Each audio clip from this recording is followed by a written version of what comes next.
HOA shut off my power for unpaid FEs, so I made them pay my bill. Moved into my townhouse hoping for peace and quiet, not a battle with the most power-hungry HOA board in the county. From the moment I arrived, they acted like I owed them something. Every week, they pushed new FEs, administrative charges, or community improvement assessments. Most of them were bogus. But the board counted on new homeowners being too intimidated to fight back. One day, I received a letter claiming I owed $1,200 in overdue FEs I never approved, never agreed to, and that weren't even listed in the official HOA bylaws. I wrote back, politely but firmly, asking for documentation. They ignored it. I sent another request. Silence. Then one evening, I walk home from work, hit the light switch. Nothing. My whole house was dark. My neighbors still had power, so this wasn't a grid issue. I stepped outside just in time to see the HOA's maintenance guy driving away, toolbox in the back.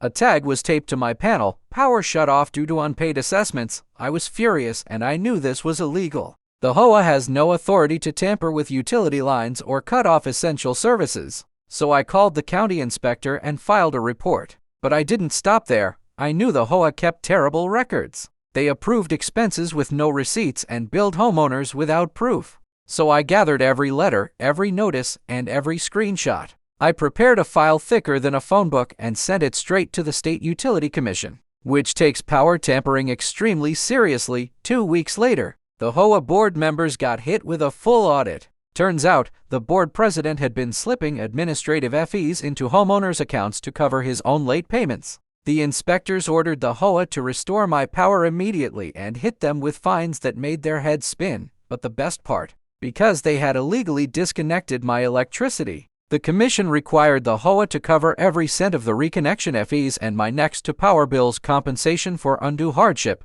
When the board president came to my door with the reimbursement check, he couldn't even make eye contact. The rest of the neighborhood heard what happened, and at the next election, the entire board was voted out. The HOA tried to shut off my power, but in the end, they paid for it literally.